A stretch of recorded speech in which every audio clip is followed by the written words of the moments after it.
ស្ត្រីម្នាក់ជាមនុស្សប្រភេទ manipulator ដែលពូកែលៀងគ្រូក្បាលហើយនាងជឿជាក់ថានាងមានបេសកកម្មដើម្បីកម្ចាត់ពួកលមោកាមតែការរវើរវាយរបស់នាងពិតជាខុសខើប្រៃផ្សាយជាខ្លាំងហើយហេតុការណ៍ដ៏អាថ៌កំបាំងនិងខុសខើជាច្រើនកើតឡើងនៅក្នុងបរិវេណទីធ្លាកសិដ្ឋានរបស់នាងថាតែមានរឿងអ្វីខ្លះកើតឡើងហើយនាងជាមនុស្សប្រភេទណារឿងនឹងបញ្ចប់ទៅយ៉ាងណានោះកុំឲ្យវែងឆ្ងាយយូរពួកយើងនឹងគ្នាមកស្វែងយល់លម្អិតជាមួយគ្នាស៊ីឡាឡាបាហើយនាងក៏មានឈ្មោះ nickname មួយទៀតដែលគេបានដាក់ឈ្មោះឲ្យនាងថា Sheila the Pillar ស៊ីឡាកើតថ្ងៃទី4កក្កដាឆ្នាំ1958នៅក្នុង Fort Payne Alabama នាងធំធាត់ឡើងនៅក្នុងគ្រួសារដែលពោរពេញទៅដោយសភាពភ័យរន្ធត់ម្ដាយរបស់នាងមានឈ្មោះថា Ruby គាត់ស្រឡាញ់យកចិត្តទុកដាក់មកលើ Sheila ណាស់ក៏ប៉ុន្តែនៅពេលដែល Sheila រងការធ្វើបាបពីឪពុកម្ដាយមិនអាចការពារនាងបានទេឪពុករបស់ Sheila គាត់មានឈ្មោះថា Moel គាត់ជាមនុស្សដែលប្រមឹកប្រអំពើហិង្សាអាក្រក់ប្រៃផ្សាយតែម្ដងពេលដែលគាត់ខឹងម្ដងគឺខ្ទេចខ្ទីអស់ហើយរបស់របរនៅក្នុងផ្ទះតាំងតែពី Sheila អាយុ6ឆ្នាំនាងនៅតូចនាងទទួលបានការចងចាំដ៏គួរឲ្យភ័យខ្លាចតក់ស្លុតពេញមួយជីវិតរបស់នាងដោយសារតែនៅពេលនោះឪពុករបស់នាងកាន់ពូថៅរត់តាមនាងពីក្រោយគាត់ស្រែកគំរាមចង់សម្លាប់នាងនិងសម្លាប់គ្រួសារទាំងមូលពេលនោះនាងមិនបានរងរបួសអីទេប៉ុន្តែអ្វីដែលប៉ះពាល់ខ្លាំងគឺរបួសយ៉ាងធ្ងន់ធ្ងរទៅលើផ្លូវចិត្តរបស់នាងSheilaក៏មានបងស្រីម្នាក់ដែរដែលបងស្រីនាងមានឈ្មោះថា Lynn ដោយឪពុកពួកគេមិនធំតែវាយធ្វើបាបលើរូបរាងកាយពួកគេនោះទេលើសពីនេះគឺគាត់បានធ្វើបាបទៅដល់ផ្លូវចិត្តពួកគេទាំងពីរនាក់ទៀតគាត់មិនឲ្យពួកគេមានសិទ្ធិនៅក្នុងការនិយាយនោះទេមិនថែមតែប៉ុណ្ណឹងឪពុកបានបំពេញសេពសន្តិវៈទៅលើកូននឹងថែមទៀតទង្វើដ៏ខុសខើនិងកខ្វក់ទាំងអស់នេះបានបណ្ដាលឲ្យមានភាពភ័យខ្លាចពេញមួយជីវិតរបស់នាងជីវិតធំធាត់ឡើងរបស់ Sheila ពីមួយថ្ងៃទៅមួយថ្ងៃគឺតែងតែមានភាពភ័យខ្លាចនៅកំដរនាងជាប្រចាំSheila នាងចាក់សោខ្លួនឯងឲ្យនៅទីកន្លែងមួយដែលនាងចង់មានសុវត្ថិភាពហើយនាងមានក្តីសម័យនាងចង់ក្លាយទៅជាតារា model ឬក៏តារាសម្ដែងដែលមានកេរ្តិ៍ឈ្មោះល្បីតែនៅពេលដែលនាងកាន់តែធំឡើងអាយុកាន់តែច្រើនឡើងក្តីសម័យរបស់នាងកាន់តែមានមហិច្ឆតាធំឡើងនាងចង់មានអំណាចគ្រប់គ្រងនៅក្នុងដៃនាងចង់មានឥទ្ធិពលគ្រប់គ្រងផ្នែកហិរញ្ញវត្ថុផ្នែកមនោសញ្ចេតនាហើយនាងជឿជាក់ថាវិធីដែលអាចទទួលបានរឿងទាំងអស់នេះគឺមានតែនាងខ្លាចជាអ្នកមានប៉ុណ្ណោះដោយសារនាងមានសម្រស់ស្រស់ស្អាតដូចនេះហើយនាងយកសម្រស់ដែលនាងមានដើម្បីស្វែងរកប្តីអ្នកមានម្នាក់ដោយនាងមានភាពជឿជាក់លើសម្រស់ខ្លួនឯងតាំងពីក្មេងមកហើយនាងប្រើសម្រស់ដើម្បីធ្វើជាអន្ទាក់នាងតែងខ្លួនស្លៀកពាក់យ៉ាងស្រស់ស្អាតហើយក្រោយមកនាងទទួលបានភាពល្បីល្បាញគេឈ្មោះដែលគេស្គាល់ឈ្មោះនាងថា The Woman in Red ស្ត្រីស្លៀកឈុតក្រហមហើយរូបសម្រស់របស់នាងបានទាក់យកចំណាប់អារម្មណ៍បុរសជាច្រើនហើយក៏ជាឱកាសដែលនាងបោកយកផលប្រយោជន៍ពីបុរសទាំងអស់នោះដែរតែនៅពីក្រោយទង្វើដែលនាងសាយភាយរាយមុនស្នេហ៍ទាំងអស់នេះវាបង្កប់ទៅដោយភាពឈឺចាប់ដ៏មហាសាលដែលនាងធ្លាប់បានឆ្លងកាត់ហើយនាងព្យាយាមគេចវេះពីអតីតកាលសម្រស់ដ៏ស្រស់ស្អាតរបស់នាងពិតជាមានឥទ្ធិពលជាខ្លាំងវាគឺជាម៉ាស់មុខមួយដែលគ្របដណ្ដប់ដោយភាពខ្មាំងងងឹតទាំងអស់នេះគ្រាន់តែជាចំណុចចាប់ផ្ដើមនៃដំណើរជីវិតដ៏ឆ្កួតលីលារបស់ Sheila ប៉ុណ្ណោះSheila ជាស្ត្រីម្នាក់ដែលនាងចូលចិត្តស្លៀកពាក់ក្នុងឈុតក្រហមហើយគេក៏ស្គាល់រហស្សនាមថាជា Sheila ឆ្កួតលីលាផងដែរដោយនៅក្នុងអំឡុងខែធ្នូឆ្នាំ1981ពេលនោះ Sheila មានអាយុត្រឹម23ឆ្នាំប៉ុណ្ណោះ Sheila បានជួបចៃដន្យជាមួយបុរសម្នាក់ដែលមានឈ្មោះថា John Baxter ដែល John ជាជាងជួសជុលអគ្គិសនីវ័យក្មេងម្នាក់គាត់បានបើកឡាន Sport ពេលនោះ John មានអាយុត្រឹម19ឆ្នាំប៉ុណ្ណោះហើយ Sheila កំពុងតែស្វែងរកប្រភេទបុរសដូចជា John នឹងអញ្ចឹងដែលជាប្រភេទបុរសនៅក្មេងមិនទាន់ចេះគិតពិចារណាងាយស្រួលលៀងខួរក្បាលJohn ធ្លាប់បានរៀបការម្ដងហើយគាត់មានកូនស្រីម្នាក់ដែលមានឈ្មោះថា Wendy Sheila នាងចំណែននឹង Wendy ដោយសារតែនាងយកឃើញថា Wendy ទទួលបានក្តីស្រឡាញ់ពេញលេញពី John ដូចនេះ Wendy គឺជាមនុស្សដែលរាំងស្ទះមិនអាចឲ្យនាងយកក្តីស្រឡាញ់ពី John បាននៅពេលដែល Sheila នៅជាមួយ John នាងអត់បានជួយមើលថែ Wendy ដែលជាកូនរបស់ John ទេនាងប្រែក្លាយខ្លួនជាម្ដាយចុងដែលតែងតែព្យាបាទកូនរាល់ពេលដែល John ទៅធ្វើការងារបាត់Sheila តែងតែធ្វើបាប Wendy ឃុំខ្លួន Wendy ឲ្យនៅក្នុងបន្ទប់គេងគឺ Sheila ចាក់សោ Wendy ទុកក្នុងបន្ទប់នឹងចោលហ្មងអត់មានផ្ដល់អាហារឲ្យញ៉ាំទេហើយបើ Wendy ចង់ចូលបន្ទប់ទឹកចង់ប្រើបន្ទប់ទឹកអីក៏នាងអត់អាចទៅបានដែរដូចនេះ Wendy អត់អាចធ្វើអីបានមានតែបង្ខំចិត្តបន្ទប់បងនៅក្នុងកូនឆ្នាំងតូចដែលមាននៅក្នុងបន្ទប់នឹងចឹងណាហើយបើសិនជា Wendy ហ៊ានទៅយំឬក៏ស្រែកតវ៉ា Sheila ប្រកាសជាផ្ទុះកំហឹងភ្លាមតែម្ដង បើសិនជាវិនឌីហ៊ានយករឿងទាំងអស់នេះទៅប្រាប់ចនស៊ីឡានាងគំរាមវិនឌីថានាងនឹងកំទេចថយរបស់លេងវិនឌីចោលទាំងអស់ហើយគំរាមនាងនឹងសម្លាប់នាងទៀតផងពេលវេលារបស់វិនឌីរស់នៅដោយរងការដាក់ទរណកម្មបែបនឹងជារៀងរាល់ថ្ងៃរហូតដល់ថ្ងៃមួយនាងប្រមូលបានភាពក្លាហានចង់និយាយរឿងទាំងអស់នឹងចេញមកដល់ពេលមួយហ្នឹងវិនឌីអស់សង្ឃឹមហើយពិបាកចិត្តជាខ្លាំងនាងក៏បាននិយាយបង្ហើបប្រាប់រឿងទាំងអស់នេះទៅឲ្យម្ដាយបង្កើតរបស់នាងដែលម្ដាយបង្កើតរបស់នាងមានឈ្មោះថា Nancy បន្ទាប់ពី Nancy បានដឹងរឿងទាំងអស់នេះហើយនាងបានបញ្ញាប់តាក់ទងទៅកាន់ចននិងឲ្យគាត់បញ្ញាប់មកផ្ទះឲ្យលឿនរួចហើយនៅពេលដែលចនបានមកដល់ផ្ទះគាត់បានរកឃើញកូនស្រីរបស់គាត់ចាក់សោជាប់នៅក្នុងទូចាននៅពេលដែលចនប្រទះឃើញបែបនេះគាត់គិតសារឡើងវិញថាគាត់បានរៀបការជាមួយស៊ីឡាអស់6អាទិត្យហើយនៅពេលដែលគាត់បានឃើញបែបនេះផ្ទាល់ភ្នែកគាត់សឹងតែមិនជឿតតែសោះដោយចនក៏អត់មានចាំយូរទេនៅពេលដែលដឹងរឿងដ៏ខុសខើទាំងអស់នេះហើយគាត់សម្រេចចិត្តរំដោះវិនឌីចេញពីកម្ដាប់ដៃដ៏ខុសខើរបស់ស៊ីឡាគាត់បានសម្រេចចិត្តលែងលះស៊ីឡាពេលភ្លាមនឹងតែម្ដងដោយឡែកស៊ីឡានាងអត់អស់ចិត្តទេដោយសារតែនាងខឹងជាខ្លាំងហើយអត់ទាន់បានបញ្ចេញកំហឹងនឹងមកជាពិសេសនាងខឹងទៅកាន់ Nancy ដែលជាប្រពន្ធមុនរបស់ចនណានាងខឹង Nancy ណាស់ដែលហ៊ានទម្លាយពីភាពខុសខើរបស់នាងចេញមកបែបនេះស៊ីឡានាងបែរជាទម្លាក់កំហុសទៅលើអ្នកដទៃមើលមិនឃើញពីទង្វើខុសរបស់ខ្លួនឯងទាល់តែសោះនៅពេលមនុស្សស៊ីឡានាងខឹងជាខ្លាំងនាងបានទម្លុះចូលក្នុងផ្ទះរបស់ចនតែកម្រោតែម្ដងហើយនាងទៅបំផ្លាញរបស់ទាំងអស់នៅក្នុងផ្ទះនឹងនាងបញ្ចេញកំហឹងកំទេចរបស់ទាំងអស់នឹងមិនអស់ចិត្តនាងបានលួចឡាន Sport របស់ចនហើយបាក់ឡានតម្រង់មកកាន់ផ្ទះរបស់ Nancy ហើយស៊ីឡាទៅជួបប្រឈមមុខតទល់ជាមួយ Nancy ទាំងដែលនៅក្នុងដៃស៊ីឡាមានកាន់ញញួរមួយផងដែរឥឡូវយើងស្មៃមើលទស្សនភាពដែល Nancy និងស៊ីឡាប្រឈមមុខតទល់គ្នាមិនខុសពីឈុតឆាកដូចនៅក្នុងរឿងអញ្ចឹងស៊ីឡាព្យាយាមវាយប្រហារទៅកាន់ Nancy តែសំណាងល្អ Nancy អាចការពារខ្លួននាងបានដោយសារ Nancy នាងជាមនុស្សមានកម្លាំងមាំទាំដែរនាងបានយកកាំបិតមកជាអាវុធទុកការពារខ្លួនហើយធ្វើឲ្យស៊ីឡានាងអត់អាចវាយឈ្នះទៅកាន់ Nancy បាននៅពេលភ្លាមហ្នឹងស៊ីឡាក៏បញ្ញាបញ្ញារត់គេចចេញពីផ្ទះហ្នឹងទៅតែកំហឹងនៅក្នុងខ្លួនស៊ីឡានៅតែមានហើយពីមួយថ្ងៃទៅមួយថ្ងៃកំហឹងហ្នឹងកាន់តែកើនឡើងនឹង2ថ្ងៃក្រោយមកទៀតស៊ីឡាបានទៅរកឃើញ Nancy កំពុងតែអង្គុយញ៉ាំអាហារយ៉ាងស្ងៀមស្ងាត់តែម្នាក់ឯងនៅក្នុងភោជនីយដ្ឋានមួយពេលរំពេចនោះស៊ីឡាបានស្ទុះទៅកញ្ចក់ម្ហូបចេញពីដៃរបស់ Nancy ទាំងដែលនាងកំពុងតែញ៉ាំអាហារហើយនឹងវាយធ្វើបាប Nancy នៅនឹងកន្លែងបានច្បាច់កនាងទាំងកំហឹងក៏ប៉ុន្តែស៊ីឡានឹកស្មានមិនដល់តតែសោះ Nancy គឺជាមនុស្សដែលមានកម្លាំងខ្លាំង Nancy អាចងើបឡើងវាយតទល់ឈ្នះវិញដល់ថ្នាក់អាចបោកស៊ីឡាទៅលើឥដ្ឋ Nancy បានចាប់បោចសក់ស៊ីឡាហើយបោកក្បាលនាងទៅនឹងកាងដៃដែលមាននៅក្នុងហាងហ្នឹងបន្ទាប់មក Nancy បានប្តឹងប៉ូលីសពីសកម្មភាពស៊ីឡាប្រំពើហិង្សាមកលើនាងដោយឡែកកំហឹងស៊ីឡាមិនបញ្ចប់ត្រឹមនឹងទេនាងខឹងកាន់តែខ្លាំងឡើងភាពប្រៃផ្សៃរបស់នាងកើនឡើងទ្វេដងហើយនាងកំពុងតែរៀបរកវិធីដើម្បីបបផ្សងសឹកមកវិញតែដំណើរសាច់រឿងទាំងអស់នេះគ្រាន់តែជាចំណុចចាប់ផ្ដើមនៃភាពប្រៃផ្សៃរបស់ស៊ីឡាតែប៉ុណ្ណោះរឿងរ៉ាវវាកាន់តែងងឹតខ្លាំងជាងមុនទៅទៀតនៅពេលដែលស៊ីឡាបានជួបជាមួយបរិមម្នាក់ដែលមានឈ្មោះថា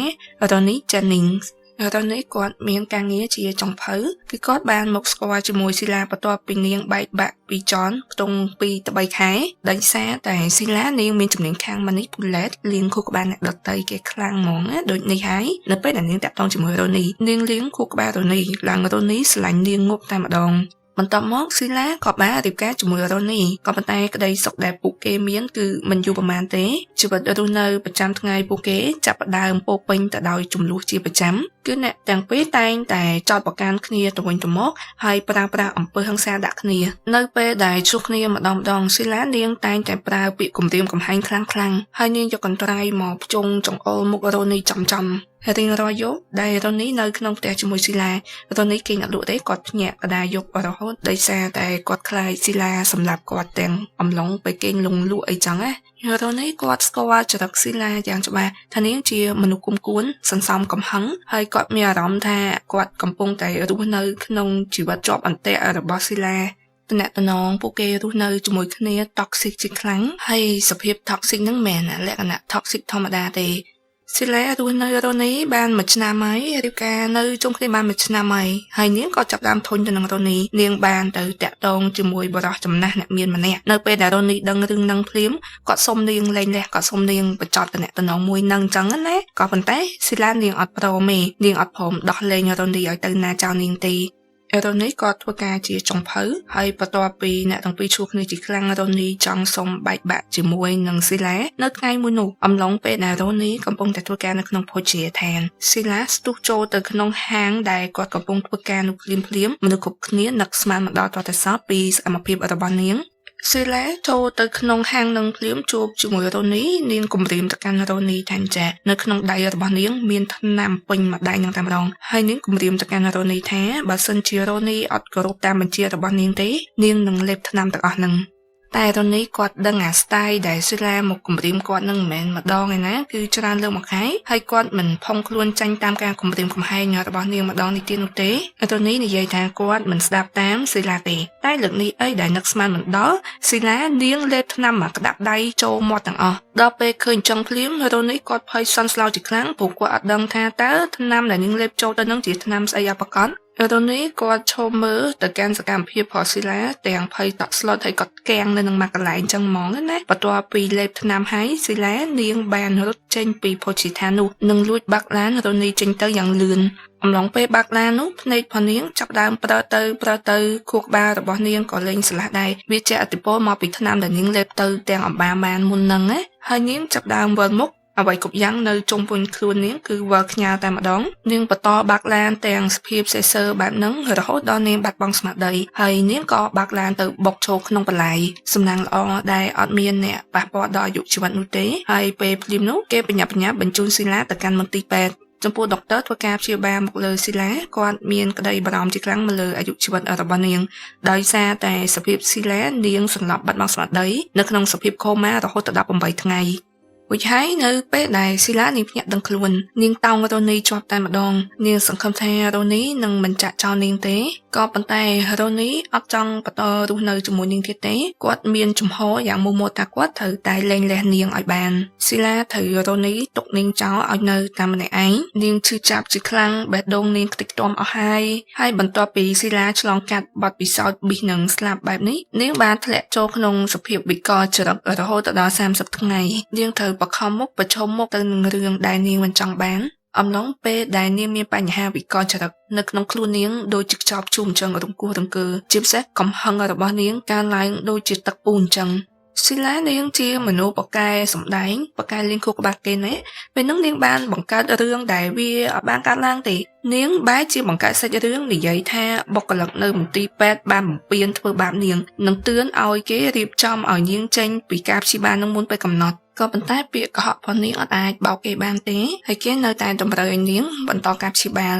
ហើយនៅអំឡុងពេលព្យាបាលនោះ Sila នាងបាននិយាយប្រាប់គេឯងថានាងបានទៅដល់ឋានសួគ៌ហើយនាងទទួលបានបេសកកម្មពិសេសពីទេវតាដែលបេសកកម្មនោះគឺកម្ចាត់ជនអាក្រក់ចេញពីពិភពលោកពពួកដែលរំលោភបំពានផ្លូវភេទលើកុមារនិងពួកល្មោកកាមមកដល់ដំណាក់កាលនេះ Sila ពីស្ត្រីម្នាក់ដែលរងការឈឺចាប់បែកបាក់ស្នេហាម្ដងហើយម្ដងទៀតនាងបានដើរដល់ផ្លូវតហើយដោយឡែកនៅពេលដែលនាងទទួលបានបេសកកម្មពីទេវតាមួយនេះនាងដូចជាបានចាប់ផ្ដើមថាដឹងខ្លួននឹងមានរឿងអ្វីត្រូវធ្វើបន្តក្នុងជីវិតនេះនាងជឿជាក់យ៉ាងមុតមាំអំពីអ្វីដែលនាងបានឮមកនេះគឺទេវតានាំផ្លូវឲ្យនាងដើរ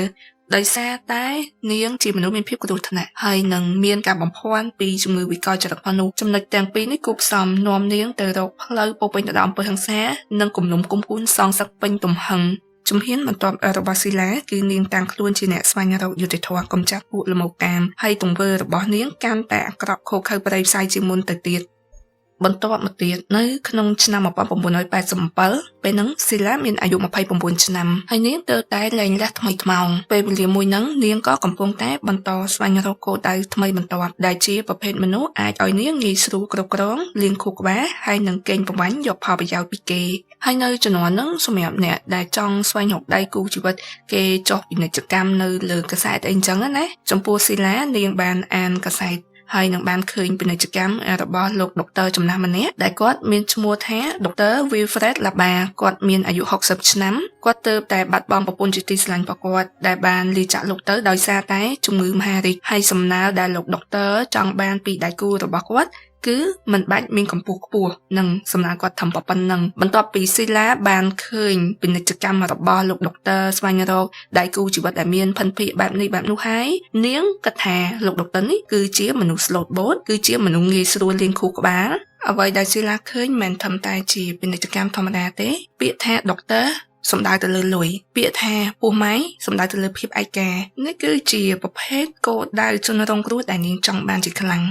ដែលមានចាំយូរទេស៊ីឡាបានធ្វើការតាក់ទងទៅកាន់លោកដុកទ័រនោះតាំងខ្លួនជាស្ត្រីអាយុ29ឆ្នាំពោពេញទៅដោយក្តីស្រឡាញ់ក៏ប៉ុន្តែគោលបំណងរបស់នាងដែលចូលទៅក្បែរលោកដុកទ័រគឺនាងចង់បានទ្រព្យសម្បត្តិរបស់គាត់នាងបានផ្ញើរូបអាក្រាតរបស់នាងមួយសន្លឹកទៅឲ្យគាត់បន្ទាប់ពីនាងតាក់ទងទៅកាន់លោកដុកទ័របាន2ថ្ងៃក្រោយមកលោកដុកទ័របានអញ្ជើញនាងឲ្យមកកាន់កសិដ្ឋានរបស់គាត់ដែលមានទំហំដី 115A នៅក្នុង New Hampshire នៅឯជនបទដីធំទូលាយរស់នៅពោពេញទៅដោយក្តីសុខតែម្ដងបើនិយាយពីស៊ីឡាទៅដល់ដីកសិដ្ឋាននឹងថ្ងៃទី1គឺនាងចាប់យកឱកាសរបស់នាងបលែងលេងមកអស់ដៃតែម្ដងនាងរត់អាក្រាតនៅជុំវិញដីស្មៅនឹងទាំងមូលហើយក្រោយមកទៀតនាងបានផ្លាស់ប្ដូរពី Alabama មករស់នៅក្នុង New Hampshire នឹងដែរនាងជឿជាក់ថាខ្លួននាងស័ក្តិសមទទួលបានជីវិតមួយដែលស៊ីវិល័យបែបនេះក៏ប៉ុន្តែលើសពីភាពរ៉ូមែនទិករវាងពួកគេទាំងពីរនាក់គឺគោលបំណងរបស់ស៊ីឡាពិតជាខុសខើជាខ្លាំងទាំងដែលស៊ីឡានាងអត់ទាន់បានរៀបការជាមួយលោកដុកទ័រទេ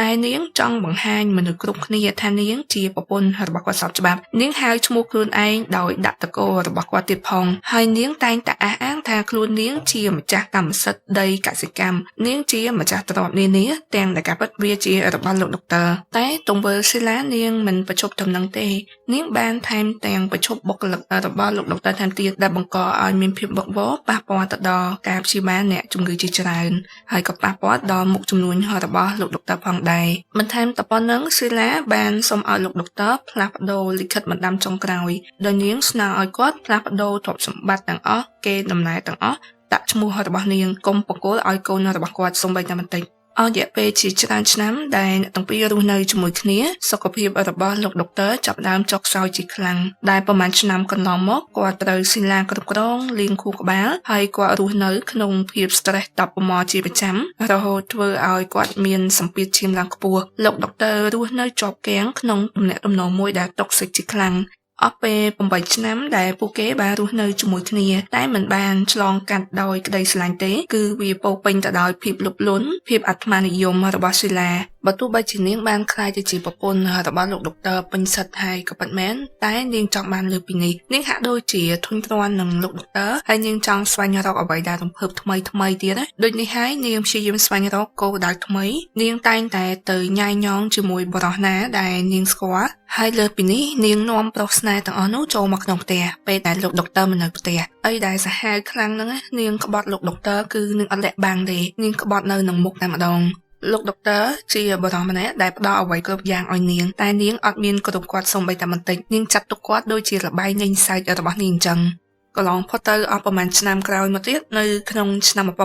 1995ពេលហ្នឹងស៊ីឡាអាយុ37ឆ្នាំហើយអាភាពស្រែកឃ្លាអំណាចរបស់ស៊ីឡានឹងវាកាន់តែកើនឡើងទៅតាមវ័យរបស់នាងនិងជំនាញលៀងខួរក្បាលគេនោះកាន់តែប្រកែកឡើងចំណែកឯការស្មើសម័យរវើរវាយរបស់នាងវាកាន់តែគ្រោះថ្នាក់ជាងមុនទៅទៀតអ្វីដែលនាងធ្លាប់សម័យកាលពីមុនថានាងជាអ្នកស្វែងរកយុត្តិធម៌កំចាត់ពួកល្មុកកាមនាងមានអារម្មណ៍ថានេះជាបេសកកម្មដែលនាងចាំបាច់ត្រូវតែធ្វើ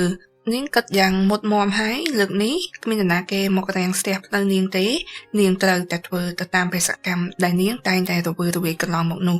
ហើយលើកនេះនាងបានស្វែងរកប្រុសស្នេហ៍ថ្មីម្នាក់ដែលគេមានឈ្មោះថាវ៉េនទាំងដែលនាងមានប្តីជាលោកដុកទ័រហើយនាងក៏នៅបន្តតាក់ទងជាមួយវ៉េនគឺជាប្រុសក្មេងអាយុ19ឆ្នាំហើយទើបតែអន្តោប្រវេសន៍មកពីចាម៉ៃកាបើគិតទៅវ៉េនក៏ជាជនរងគ្រោះម្នាក់ដែរគាត់បំលាស់ទីមកទីនេះដោយសារតែគាត់ចង់បានជីវិតប្រសើរឡើងក៏ប៉ុន្តែបែរជាខ្សែជីវិតគាត់មកជួបស៊ីឡាដែលជាមនុស្សលៀងខួរក្បាលគាត់ទៅវិញដោយស៊ីឡាចង់ចាប់វ៉េនដាក់ចូលក្នុងអន្ទាក់របស់នាងបានរៀបការជាមួយវ៉េនហើយនាងបានឲ្យវ៉េនមករស់នៅក្នុងផ្ទះជាមួយនាងនៅពេលហ្នឹងរឿងវាស្មុគស្មាញជាខ្លាំងពួកគេទាំង3នាក់មានការព្រមព្រៀងគ្នារស់នៅក្រោមដំបូលផ្ទះតែមួយ ពីដំបូងដែលវេនមករស់នៅក្នុងផ្ទះហ្នឹងគាត់ជួយធ្វើការងារនៅបរិវេណជុំវិញផ្ទះអីចឹងណាតែមិនយូរប៉ុន្មានអាសារធាតុអាក្រក់កខើរបស់ស៊ីឡាហ្នឹងក៏បានបង្ហាញចេញឲ្យវេនបានដឹងដោយយូរទៅស៊ីឡាបង្ខំឲ្យវេនធ្វើការងារធ្ងន់ហួសដែនកំណត់ហួសកម្លាំងដែលគាត់មានណាសូម្បីតែវេនក៏គាត់អត់អាចទ្រាំទ្រជាមួយនឹងអំពើហិង្សារបស់ស៊ីឡាបានដែរបើសិនជាវេនមិនធ្វើតាមនាងធ្វើឲ្យនាងមិនសប្បាយចិត្តស៊ីឡានឹងចាស់កំហឹងមកលើគាត់យ៉ាងខុសខើតែម្ដងនាងនឹងដកកំភ្លើងចេញមកហើយភ្ជង់គំរាមទៅកាន់វេនដោយនាងនិយាយគំរាមទៅកាន់គេថានាងនឹងបញ្ជូនគេត្រឡប់ទៅកាន់ចាម៉េកាវិញដោយដាក់គេនៅក្នុងប្រអប់ទង្វើខុសខើស៊ីឡាមិនត្រឹមប៉ុណ្្នឹងទេនៅពេលខ្លះទៀតនាងបង្ខំឲ្យវេនដេកក្រៅផ្ទះទាំងដែលពេលយប់ត្រជាក់ខ្លាំងស៊ីឡាបង្ខំឲ្យវេនដេកក្រៅផ្ទះនៅពេលយប់ត្រជាក់គ្មានភួយនឹងដប់ទេការដែលនាងឃើញវេនរងការជឿចាប់បែរជាធ្វើឲ្យនាងកាន់តែមានក្តីសុខទៅវិញហើយអ្វីដែលលើកពីការនឹកស្មានដល់នាងបង្ខំឲ្យវេនសម្លាប់លោកដុកទ័រស៊ីឡារៀបការជាមួយលោកដុកទ័រដោយសារតែភាពលោភលន់នាងចង់លេបយកទ្រព្យសម្បត្តិរបស់គាត់ទាំងអស់នាងរងចាំឱកាសនេះមកយូរហើយនាងអាចរងចាំទៅមុខទៀតបានទេនាងជឿជាក់ថានាងអាចគ្រប់គ្រងវេននាងអាចបញ្ជាវេននាងអាចខ្ចីដៃវេនឲ្យសម្រាប់លោកដុកទ័រជំនួសនាងបានក៏ប៉ុន្តែចំពោះវេនគាត់មិនហ៊ានសម្រាប់លោកដុកទ័រទេហើយគាត់ភ័យខ្លាចជាខ្លាំងដោយសារតែកន្លងមកលោកដុកទ័រតែងតែមើលថែយកចិត្តទុកដាក់មកកាន់គាត់លោកដុកទ័រចិត្តល្អដាក់វេនជាខ្លាំងគាត់អាចសម័យចេញទេបើគាត់ហ៊ានលើកដៃសម្រាប់លោកដុកទ័រនោះវេនបានបដិសេធទៅនឹងសំណើរបស់ស៊ីឡារឿងនេះធ្វើឲ្យស៊ីឡាខឹងសម្បាមកកាន់វេនជាខ្លាំងរួចហើយពេលហ្នឹងស៊ីឡាបានប្រមូលរបស់របស់វេនយកមកដុតកំទេចចោលទាំងអស់លើសពីនេះស៊ីឡាគំរាមវេននិងបញ្ជូនគេត្រឡប់ទៅកាន់ចាម៉ៃកាវិញហើយមិនថែមតែប៉ុណ្្នឹងទេនាងប្រើប្រាស់វិធីលាងខួរក្បាលវេនដោយនាងប្រើអំពើហិង្សាលើខ្លួនឯងពេលខ្លះនាងដើរខ្លួនឯងវាយខ្លួនឯងឆ្កឹះកញ្ចក់ខ្លួនឯងឆ្កឹះស្បែកខ្លួនឯងឲ្យចេញឈាមនាងហែកសម្លៀកបំពាក់ខ្លួនឯងធ្វើឲ្យខ្លួនឯងមានរបួសបង្ករបួសคล้ายៗនាងធ្វើឲ្យខ្លួនឯងមានរបួសដូចជាភ្នែកជាំមាត់រយះរហែកអីចឹងណាហើយនាងចោទប្រកាន់ថាវេននឹងជាអ្នកវាយដំធ្វើបាបនាងបន្ទាប់មកនាងទេទៅប្តឹងលេខ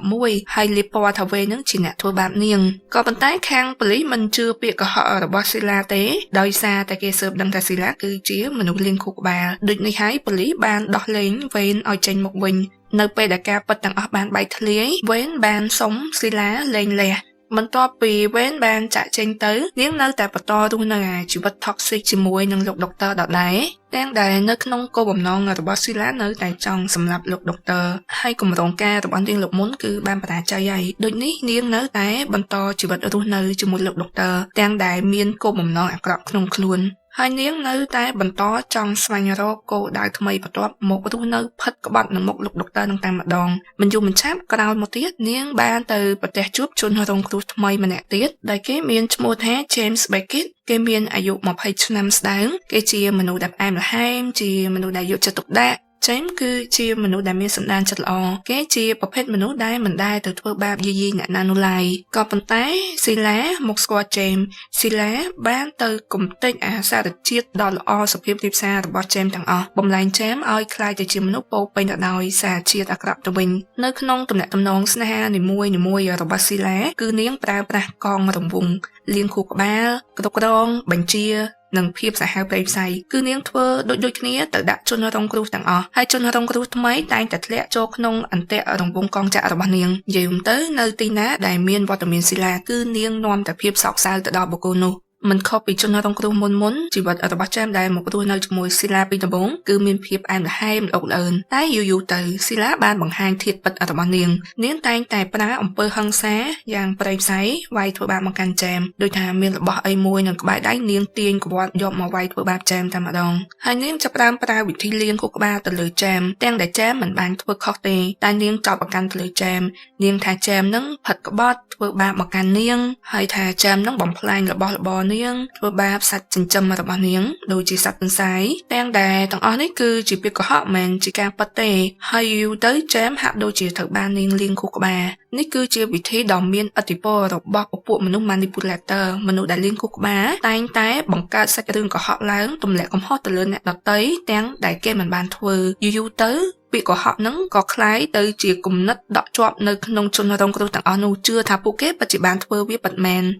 ហើយជីវិតចាមគឺរស់នៅដោយបែបនេះរងការវាយធ្វើបាបពីស៊ីឡានៅពេលដែលនាងខឹងខ្លះទៀតនាងយកកំភ្លើងចុងមកកាន់គាត់និងប្រើពាក្យគំរាមសាហាវៗណាស់ហើយនាងធ្លាប់បានបាញ់កំភ្លើងទៅកាន់ចាមទៀតគ្រាប់កំភ្លើងហ្នឹងប៊ីសនឹងត្រូវក្បាលចាមទៅហើយមានពេលមួយទៀតនោះនាងយកពូថៅគំរាមទៅកាន់ចាមនាងយកពូថៅដេញតាមកាប់ចាមមករត់ពេញមកបរិវេណដីនឹងតែម្ដងហើយចាមចូលទៅពួននៅក្នុងឡានឡានលក្ខណៈធ្វើដំណើរចាក់សោពួននៅក្នុងហ្នឹងនៅលើផ្ទៃមុខស៊ីឡាគឺពោពេញដោយកំហឹងតែម្ដងនេះបើតាមសម្ដីឪពុកបកើតរបស់នាងនិយាយថានៅពេលដែលនាងខឹងម្ដងរបស់ដែលនៅក្បែរដៃនាងគឺនាងចាប់យកមកកាន់ធ្វើជាអាវុធទាំងអស់ហើយរឿងដែលតក់សុតខ្លាំងជាងនេះទៀតនោះនៅពេលម្ដងហ្នឹងស៊ីឡានាងបានយកដងដែកមួយវាយចំមុខចាមតែម្ដងដែលធ្វើឲ្យជុះធ្មេញពីក្របចេញមកហើយហូរឈាមលហាមពេញហ្នឹងហើយហេតុការណ៍ដែលតក់ស្លុតខ្លាំងជាងនេះស៊ីឡាបានយកកន្ត្រៃមកចាក់ចំក្បាលចាមដែលធ្វើឲ្យហូរឈាមជាខ្លាំងរួចហើយនៅពេលដែលប៉ូលីសចុះមកដល់ផ្ទះពួកគេស៊ីឡានាងប្រើវិធីនិយាយកុហកនាងថាចាមធ្វើបាបនាងកន្លងមកធ្វើឲ្យនាងមានរបួសហើយហាមមិនឲ្យនាងនិយាយទេលើពីនេះនាងបានបង្ហាញស្នាមរបួសជាប់នានាដែលនាងបង្កឡើងដោយខ្លួនឯងនាងបង្ហាញស្នាមរបួសហ្នឹងដាក់ឲ្យប៉ូលីសមើលហើយចោទថាចាមជាអ្នកធ្វើបាបនាងក៏ប៉ុន្តែប៉ូលីសមិនល្ងងជឿទៅនឹងពាក្យកុហករបស់នាងទេប៉ូលីសគេស៊ើបដឹងអ្នកណាខុសអ្នកណាត្រូវប៉ັດប្រកបអញ្ចឹងណាបន្ទាប់មកទៀតអំឡុងពេលដំណើរការកាត់ក្តីទៅលើទង្វើហិង្សារបស់នាងនៅក្នុងតុលាការនាងអះអាងថានាងក៏មានសភាពហូរឈាមដែរនាងត្រូវការពេទ្យព្យាបាលអំឡុងពេលគេដំណើរការកាត់ក្តីក្នុងតុលាការនៅសុកស៊ីឡានាងដើរចេញពីតុលាការដោយឯងហើយមកស្ទុះក្រោយនាងត្រឡប់ចូលមកក្នុងតុលាការវិញដោយសារតែសកម្មភាពមួយនេះចៅក្រមបានបញ្ជាក់ថានាងមានបញ្ហាស្មារតីហើយនឹងកំណត់ឲ្យនាងស្ថិតក្រោមការតាមដានមើលផ្នែកស្មារតីរយៈពេល3ថ្ងៃចំណែកអាចារ្យក្រោយមកទៀតណាគាត់បានដកបទចោទពីស៊ីឡាចេញទាំងអស់ហើយអ្នកទាំងពីរមិនដឹងល្មិចដែរពួកគេបន្តរស់នៅជាមួយគ្នាទៅមុខ5ឆ្នាំទៀតបន្ទាប់មកនៅក្នុងឆ្នាំ2000ខែធ្នូលោកដុកទ័រដែលជាដៃគូរស់នៅយ៉ាងយូរជាមួយស៊ីឡាហ្នឹងគាត់ក៏បានលាចាកលោកទៅដែលក្នុងឯកសារមរណភាពរបស់គាត់បានបញ្ជាក់ថាគាត់បាត់បង់ជីវិតដោយសារតែជំងឺកាំងបេះដូងដោយឡែកគ្រួសាររបស់គាត់មិនជឿការអះអាងនេះនោះឡើយដោយប្រមាណខែមុនពេលគាត់លាចាកលោកទៅនោះគឺគាត់ធ្លាក់ខ្លួនឈឺយ៉ាងចម្លែកស្បែកគាត់ចាប់ដើមឡើងខៀវកម្ៅគឺចម្លែកខុសពីធម្មជាតិតែម្ដងសូម្បីតែពេទ្យក៏អត់អាចរកឃើញពីបញ្ហាច្បាស់ជាក់លាក់បង្កឡើងមកពីអ្វីនោះដែររួចបន្ទាប់ពីលោកដុកទ័របានលាចាកលោកទៅគ្រួសាររបស់គាត់កូនចៅអីហ្នឹងសង្ស័យមកលើស៊ីឡាជាខ្លាំងដោយសារតែទ្រព្យសម្បត្តិគេអកទាំងអស់បានផ្លាស់ប្ដូរផ្ដល់សិទ្ធិឲ្យមកកាន់ឈ្មោះស៊ីឡាទាំងអស់ដោយកាត់ឈ្មោះកូនរបស់គាត់ចេញដែលធ្វើឲ្យកូនចៅរបស់លោកដុកទ័រពិបាកចិត្តជាខ្លាំងពួកគេពិបាកចិត្តមកតង់ហើយដែលលោកដុកទ័រលាចាកលោកទៅលើសពីនេះទៀតនោះពួកគេពិបាកចិត្តនឹងមានក្តីបារម្ភដែលស៊ីឡាអាចជាមនុស្សពាក់ព័ន្ធធ្វើឲ្យលោកដុកទ័រស្លាប់ឥឡូវមកនិយាយពីស៊ីឡាវិញបន្ទាប់ពីនាងបានទ្រព្យសម្បត្តិយ៉ាងច្រើនមហាសាលទាំងអស់នេះតែនាងធ្លាក់ចូលទៅក្នុងសភាពបាក់ទឹកចិត្ត depression ជាខ្លាំងព្រោះថានាងនៅក្នុងដីកសិដ្ឋានទំហំធំស្កឹមស្កៃតែនាងរស់នៅឯកាតែម្នាក់ឯងលុះក្រោយមកទៀតស៊ីឡានាងចាប់ផ្ដើមប្រើប្រាស់គ្រឿងញៀនហើយនាងចាប់ផ្ដើមផុងខ្លួនចូលក្នុងជីវិតកាមគុណលើសពីនេះនាងបំលែងជីវិតរបស់នាងកន្លែងដែលនាងរស់នៅឲ្យคล้ายទៅជាកន្លែងបំពេញចំណង់ដោយគ្មានដែនកំណត់ចាប់ផ្ដើមមានបរិសុទ្ធជាច្រើនធ្វើដំណើរចេញចូលមកកាន់ទីតាំងអចលនទ្រព្យរបស់នាងហើយអាកប្បកិរិយានិងចរិតរបស់ស៊ីឡាគឺប្រែខ្លាំងតែម្ដងនាងថាមានដួងព្រលឹងវិញ្ញាណដែលលំម្លាយនៅក្នុងបរិវេណដីផ្ទះហ្នឹងគេអត់ដឹងច្បាស់ទេថាតើអ្វីដែលនាងនិយាយជាការពិតឬក៏គ្រាន់តែជាអ្វីដែលនាងស្មើសម័យនោះនៅពេលដែលអ្នកដឹកអីវ៉ាន់ដឹកមកកាន់ផ្ទះរបស់នាងបើកទ្វារចេញមកដោយគ្មានសម្លៀកបំពាក់នោះទេសភាពរបស់នាងចេញមកមិនមែនភ័យសន្ស្លោទេនាងកំពុងតែព្យាយាមដាក់អន្ទាក់ឲ្យបុរសនោះចូលទៅក្នុងផ្ទះរបស់នាង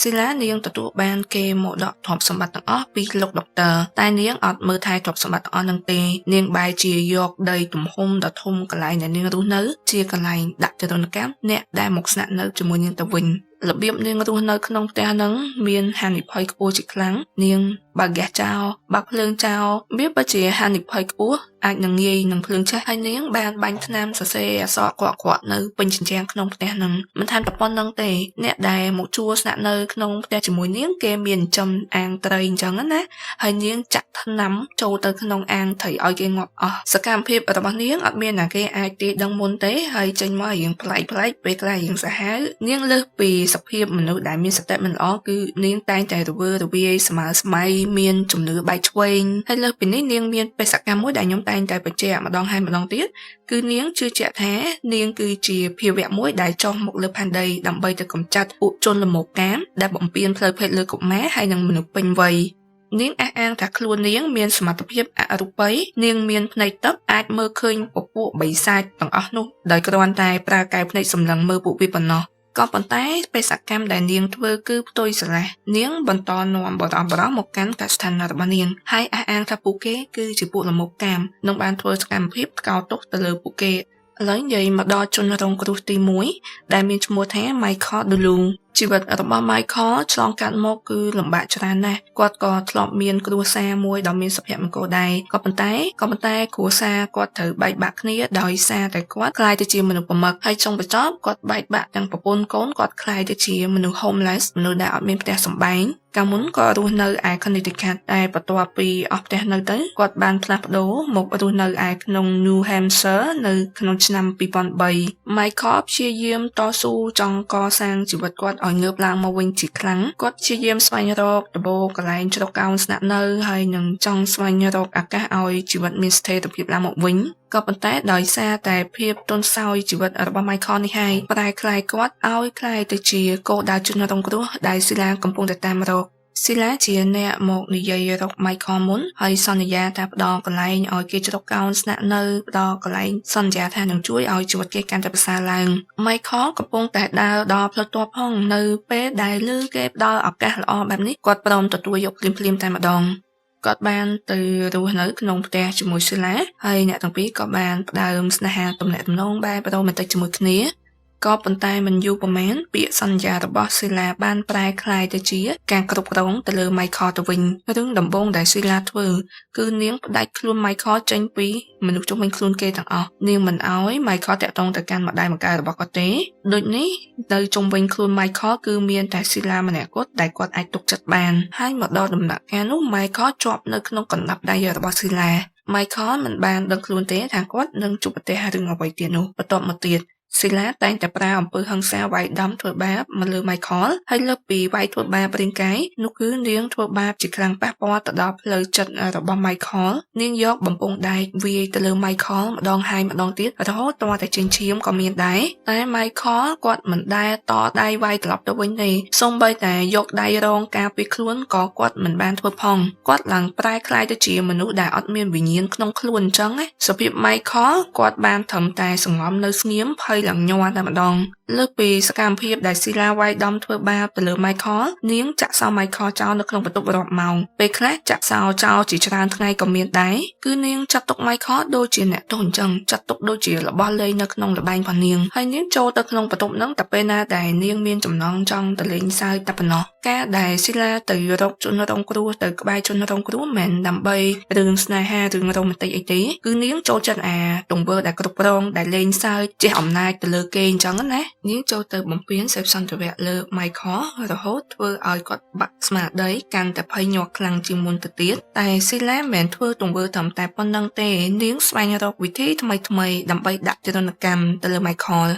លើពីនេះនាងបាក់ឡាននាំ Michael ទៅកន្លែងដីវាលរហលរហេវដែលគេទុកចោលអាកាសធាតុត្រជាក់ហើយសើមពេលខ្លះទៀតទៅជូនគាត់ទៅទម្លាក់នៅតំបន់ព្រៃឈើដែលមានសភាពងងឹតសូន្យឈឹងហើយទម្លាក់គាត់ចោលបោះបង់ទុកគាត់ចោលនៅទីនឹងតែឯងហើយ Michael ក្រោយមកគឺរកផ្លូវត្រឡប់មកផ្ទះវិញទាំងដែលគាត់ភ័យញាល់ខ្លួនហ្នឹងគាត់គ្មានជំរឿគឺបន្តរស់នៅស្ថិតក្រោមការដាក់ទរណកម្មពីស៊ីឡាបន្តអញ្ចឹងទៀត Sila niêng ban thưa ỏi Michael bạc smart đấy Michael xung bay tại trong rút kết chính có quạt nực mình khơi nhà bị thi nâng toa từ xó đời xa tại quạt lẹ từ nâng nông ca manipulate nông ca liên khu ba đồng bác Sila bắt từ hai Michael nơi tại bắt to đuôi nơi thật cao ca thuộc ba pra ông bơ hăng xa group bị thi chấm lai ở đồng bác Silaហើយក្រោយមកទៀតស៊ីឡានាងសួរសំណួរជាច្រើនទៅលើ Michael ទាំងតែ Michael មិនបានធ្វើទេវាហាក់ដូចជានាងកំពុងតែលៀងគោកបារបស់គាត់ច្រើនលើសលប់នាងបានសួរទៅកាន់ Michael បណ្ដាវាយធ្វើបាបទៅលើគាត់បណ្ដាថាតើ Michael មានដែរធ្វើបាបកូនក្មេងទេមានធ្លាប់ប្រាអំពើហិង្សាដាក់អ្នកណាទេមានធ្លាប់ធ្វើបាបទៅលើសត្វនានាទេនាងសួរសំណួរទាំងអស់នឹងបណ្ដាវាយដំធ្វើបាបទៅលើ Michael បណ្ដាហើយ Michael មិនដឹងជាឆ្លើយយ៉ាងម៉េចគាត់ភ័យខ្លាចជាខ្លាំងរហូតដល់ទ្រាំមិនបានគាត់ក៏សារភាពទៅលើរឿងទាំងអស់នឹងគាត់ទទួលតែគាត់ធ្វើវាទាំងតែការពិតគាត់មិនបានធ្វើវាផងហើយចំពោះស៊ីឡាបេសកកម្មរបស់នាងដែលចង់កម្ចាត់ពួកលមោកាមពួកជនអាក្រក់ហ្នឹងគឺនាងដូចជាទម្លាក់កំហុសទាំងអស់ហ្នឹងមកលើ Michael ឲ្យទទួលស្គាល់ថាគាត់ជាអ្នកធ្វើនៅពេលដែលនាងដឹងថា Michael ពិតជាមនុស្សអាក្រក់មែនពិតជាមនុស្សដែលសមនឹងរងការដាក់ទណ្ឌកម្មពីនាងទង្វើដែលនាងធ្វើដាក់ Michael នៅពេលខាងមុខវាកាន់តែសាហាវព្រៃផ្សៃទ្វេដងដោយសារតែស៊ីឡានាងតាំងខ្លួនជាអ្នកស្វែងរកយុត្តិធម៌ហើយនាងជាមនុស្សដែលមានការស្មើសម័យល្វើល្វាយ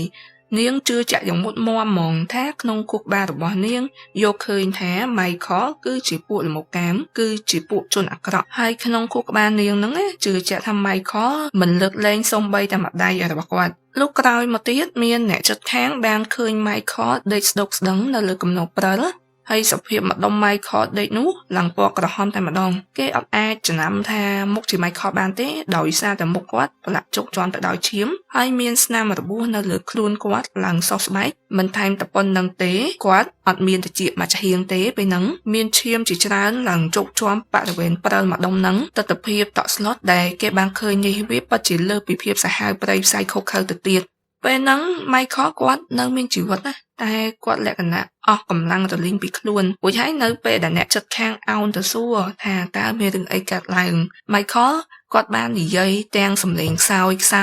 គាត់និយាយពាក្យតែមួយម៉ាត់ទេថាស៊ីឡាគាត់និយាយពាក្យមួយម៉ាត់នឹងហើយភ្លាមគាត់ជុំនិយាយអីទាំងអស់ហើយគាត់ព្យាយាមងើបឡើងដើរចូលទៅក្នុងកសិដ្ឋាននឹងវិញវាហាក់ដូចជាភាពភ័យខ្លាចការគំរាមកំហែងរបស់ស៊ីឡាទាញឲ្យគាត់ចូលទៅក្នុងដីកសិដ្ឋាននឹងវិញដោយឯង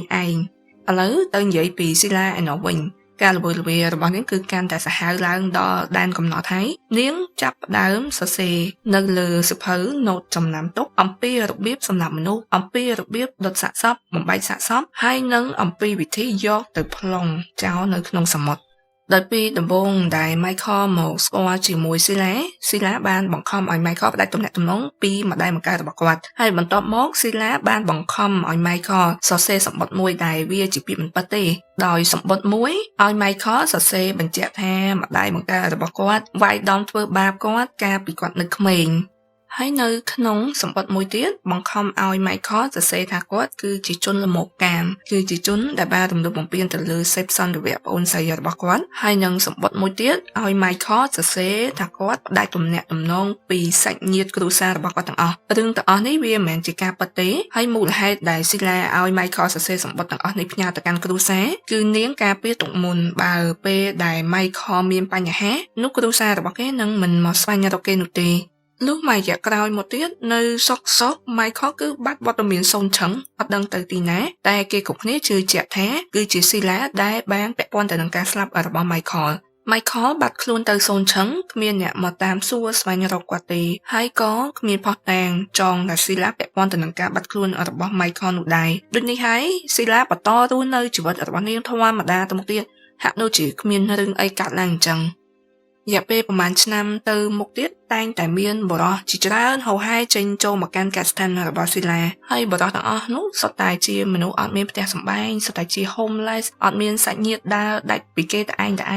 ហើយក្រោយមកទៀតពួកគេក៏បានបាត់ខ្លួនទៅសូនឆឹងដោយគ្មានដំណឹងដូចគ្នាហើយយូរទៅអ្នកចិត្តខាងចាប់ដើមសង្ស័យមកលើស៊ីឡាព្រោះថាធ្លាប់មានបរិសុទ្ធម្នាក់បានប្រាប់អ្នកចិត្តខាងនឹងថាគេត្រូវស៊ីឡាយកកំភ្លើងមកគំរាមកំហែងហើយមានពេលផ្សេងទៀតនោះមានបរិសុទ្ធជនជាតិអ៊ីឡង់ម្នាក់បានរត់ចូលទៅក្នុងថោនសុំជំនួយ ដោយគេនិយាយថាស៊ីឡាវាយដំធ្វើបាបរូបគេជាខ្លាំងហើយចាប់តាំងពីពេលហ្នឹងមកមនុស្សម្នាអត់ដែលឃើញបរិសុទ្ធជនជាតិអ៊ីឡង់នឹងទៀតទេលុះក្រោយមកទៀតនៅក្នុងឆ្នាំ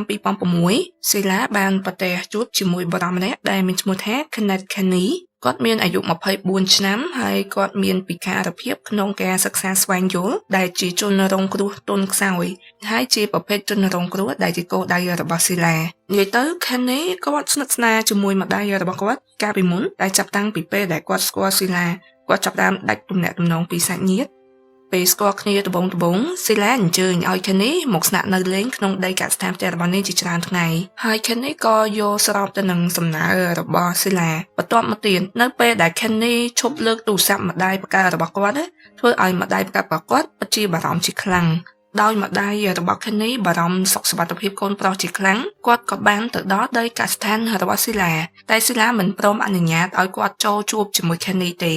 ដោយសារតែក្តីបារម្ភខ្លាំងម្ដាយក៏សម្រេចចិត្តតាក់ទងទៅប្តឹងប៉ូលីសម្ដាយនៅតែទទួលចង់ជួបជាមួយ Kenny រហូតដល់គេអនុញ្ញាតឲ្យ Kenny មកជួបមួយម្ដាយនៅពេលដែលបើកទ្វារឃើញ Kenny ចូលនៅមាត់ទ្វារសភាពរបស់ Kenny គឺភ័យស្លន់ស្លោជាខ្លាំងពេលនឹង Kenny មកស្នាក់នៅក្នុងផ្ទះរបស់ស៊ីឡាបានប្រហែលជាមួយអាទិត្យនេះតែស្មារតីគាត់គឺឡើងបាក់ស្បាតហើយគាត់ធ្លាក់ក្នុងការគ្រប់គ្រងរបស់ស៊ីឡាបាត់ទៅហើយស៊ីឡាបានលៀងខួរក្បាល Kenny ឲ្យ Kenny និយាយថាគាត់មានសុខសមត្ថភាពល្អគាត់អាចរស់នៅជាមួយនាងបានហើយគាត់នឹងបន្តនៅជាមួយនាងដោយស្ម័គ្រចិត្តហើយពេលដែលប៉ូលីសមកដល់ Kenny ក៏បាននិយាយបែបហ្នឹងប្រាប់ទៅកាន់ប៉ូលីសដែរ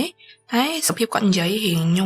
រដោយឡែកប៉ូលីសអត់ចាប់អារម្មណ៍ត្រង់ចំណុចហ្នឹងទេដោយសារតែ Kenny គេចង់នៅបន្តទៀតហើយណាមួយ Kenny គឺជាមនុស្សពេញវ័យហើយអាចសម្រេចចិត្តខ្លួនឯងបានរួចហើយម្ដាយរបស់ Kenny និងប៉ូលីសក៏បានចាក់ចេញពីដីកសិដ្ឋានហ្នឹងទៅដោយឡែក Kenny រស់នៅក្នុងដីកសិដ្ឋាននៅពេលដែលផ្ទះបិទទ្វារជិតចឹងគាត់ដូចជារស់នៅក្នុងឋានៈអញ្ចឹងស៊ីឡាចាក់សោ Kenny ចោលនៅក្នុងបន្ទប់ជាច្រើនម៉ោងហើយបង្អត់អាហារគាត់នាងដាក់ទរណកម្មទៅលើ Kenny មិនឲ្យគាត់មានពេលដកដង្ហើមទេវាយដំទាំងរូបរាងកាយធ្វើបាបទាំងផ្នែកស្មារតីហើយនឹងបំពានសេពសន្តិវៈថែមទៀតស៊ីវ៉ាគឺបង្ខំដាក់បញ្ជាឲ្យធ្វើសកម្មភាពផ្លូវភេទតាមអ្វីដែលនាងចង់បានហើយតែងតែប្រើប្រាស់អំពើហិង្សាជានិច្ចហើយស៊ីឡាចាប់ដើមប្រើវិធីលៀងខួរក្បាលដូចជនរងគ្រោះមុនដែរនាងសួរសំណួរជាច្រើនទៅលើ Kenny បង្ខំឲ្យ Kenny ឆ្លើយលក្ខណៈទទួលយកតែម្ដងទាំងដែលគាត់មិនបានធ្វើហើយបើ Kenny មិនព្រមឆ្លើយទៅនឹងចម្លើយដែលនាងរំពឹងចង់បាននោះទេ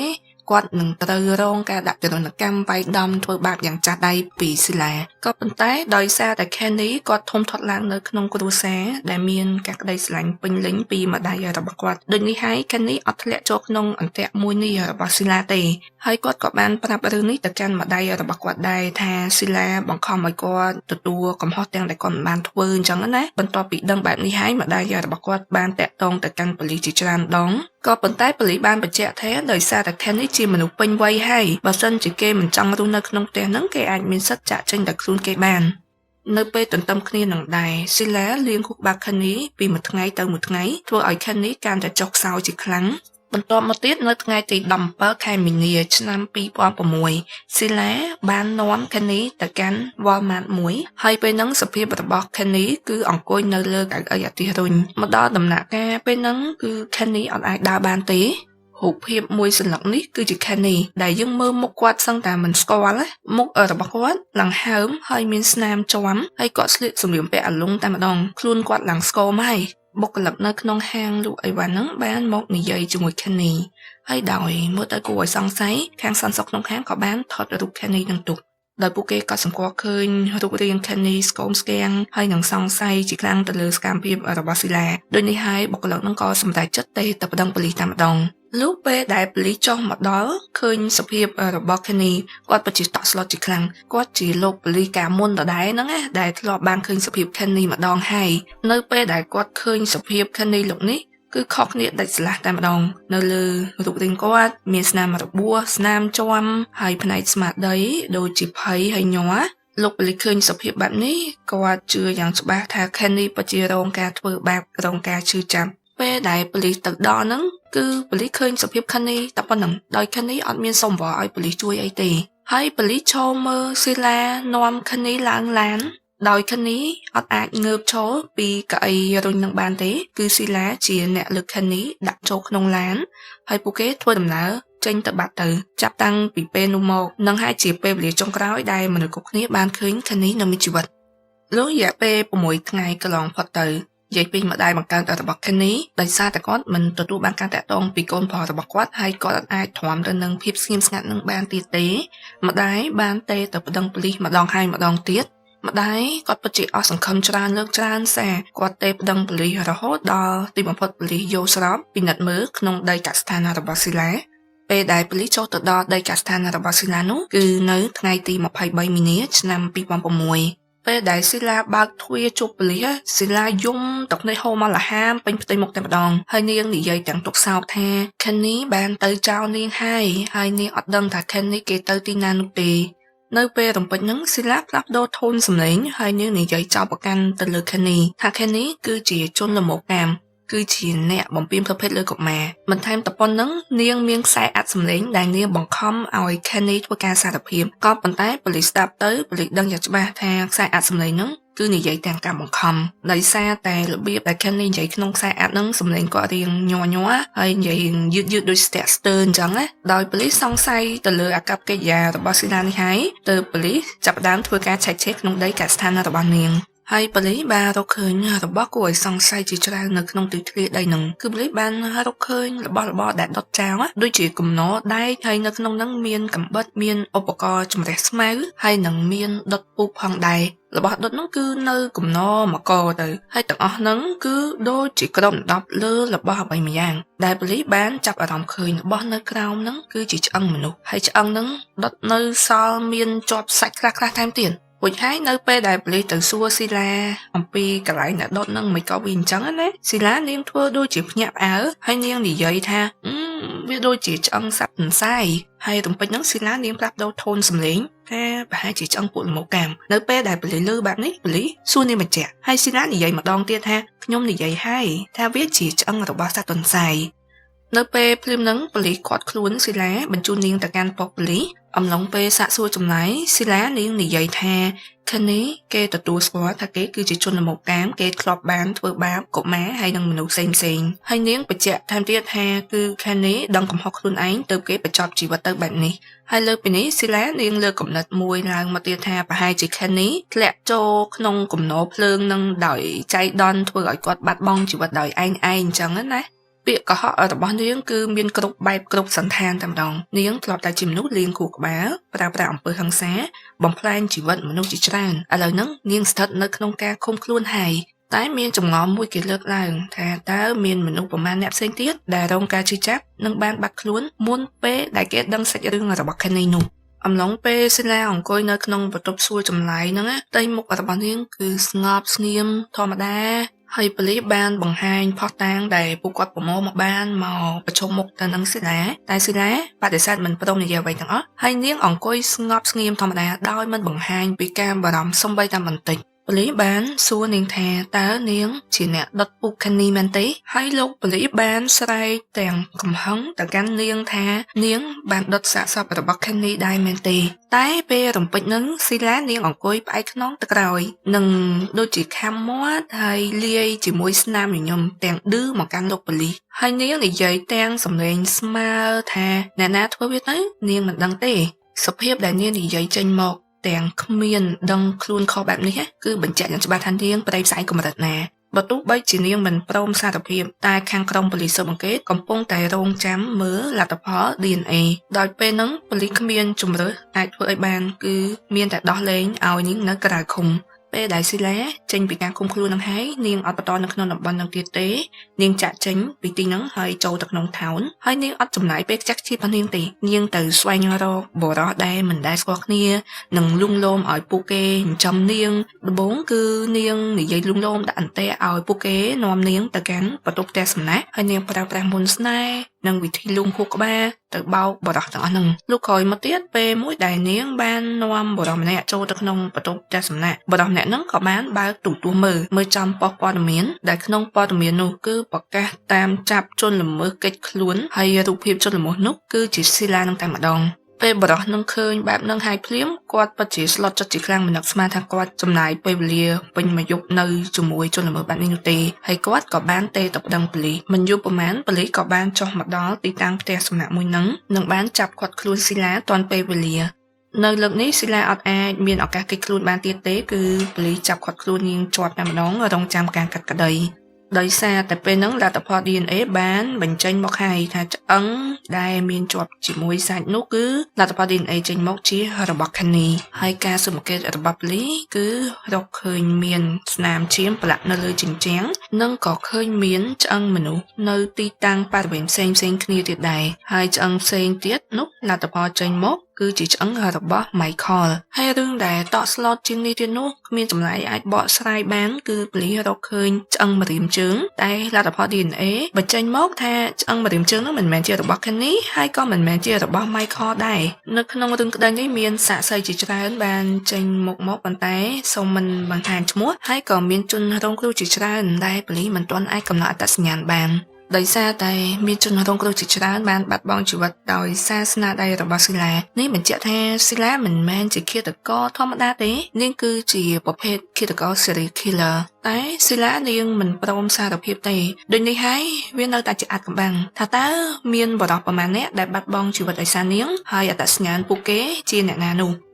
បន្តមកទៀតនៅក្នុងខែកក្កដាឆ្នាំ2008នាងជាប់វិបត្តិឃាតកម្មទៅលើ Kenny ហើយនិង Michael ហើយនាងអះអាងថាខ្លួននាងមានបញ្ហាវិកលចរិតគឺនាងប្រើលេសដើម្បីគេចវេះពីយុត្តិធម៌ក៏ប៉ុន្តែខាងតុលាការគេនៅតែផ្ដន្ទាទោសឲ្យនាងពិតជាមានពិរុទ្ធទៅលើបទចោទទាំងអស់គេបានកាត់ទោសឲ្យស៊ីឡាជាប់គុកអស់មួយជីវិតដោយគ្មានការលើកលែងទោសនោះឡើយមានជនរងគ្រោះជាច្រើនអ្នកបាត់បង់ជីវិតនៅក្នុងទីធ្លាកសិដ្ឋានរបស់ស៊ីឡាវានៅតែជាអាថ៌កំបាំងមកទល់សប្តាហ៍ថ្ងៃហ្នឹងបាននិយាយពី Michael គាត់មានគ្រួសារមានប្រពន្ធកូនគាត់ជាមនុស្សដែលស្រឡាញ់តន្ត្រីជាខ្លាំងហើយគាត់មានក្តីសម័យចង់កសាងជីវិតឲ្យងើបឈរឡើងមកវិញ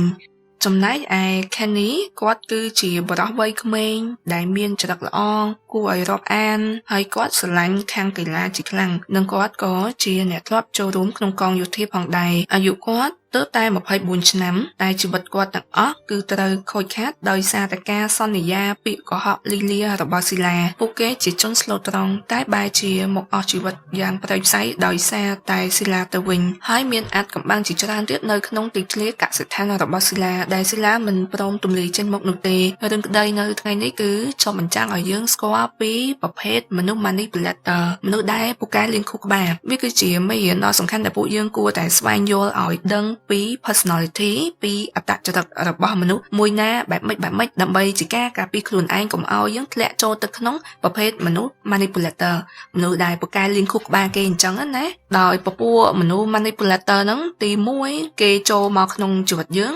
គេប្រកែសម្ដែងណាស់គេនិយាយឲ្យយើងនឹងទុកចិត្តគេហើយសន្យាថានឹងជួយយើងជាច្រើននឹងមនុស្សប្រភេទហ្នឹងពូកែកុហកប្រកែសម្ដែងជាខ្លាំងបន្ទាប់ពីពួកគេទទួលបានទំនុកចិត្តពីយើងហើយគេចាប់ផ្ដើមជិះជាន់វាយក្បាលឯខ្នងម្ដងក្តៅម្ដងត្រជាក់ធ្វើឲ្យយើងធ្លាក់ក្នុងអន្ទាក់អត់អាចងើបខ្លួនចេញមកបានធ្វើឲ្យយើងបាក់ស្មារតីតែម្ដងសម្រាប់បទពិសោធន៍ខ្ញុំផ្ទាល់ខ្ញុំធ្លាប់ជួបប្រភេទមនុស្ស manipulator ដែរប៉ុន្តែកម្រិតស្រាលឯអត់ធ្ងន់ដល់ថ្នាក់ស៊ីឡានេះទេតែនៅពេលតែគិតសារឡើងវិញទៅមនុស្សប្រភេទហ្នឹងគឺគួរឲ្យខ្លាចដូចនេះយើងត្រូវចេះ observe ចេះកត់សម្គាល់មើលដើម្បីជាការប្រុងប្រយ័ត្នខ្លួនឲ្យបានខ្ពស់កុំឲ្យមនុស្សប្រភេទហ្នឹងចូលមកក្នុងជីវិតយើងអីណាហើយរឿងក្តីនៅថ្ងៃនេះបានមកដល់ទីបញ្ចប់ហើយខ្ញុំសូមបញ្ចេញមតិយោបល់តាមប្រព័ន្ធនេះចុះខ្ញុំចង់ដឹងស្ដាប់ឮតើបងប្អូនគិតយ៉ាងម៉េចដែរទៅលើរឿងក្តីនេះ comment បញ្ចេញមតិយោបល់អ្នកមួយនៅខាងក្រោមវីដេអូនេះហើយពួកយើងនឹងជួបគ្នានៅវីដេអូក្រោយទៀតអរគុណ take care bye bye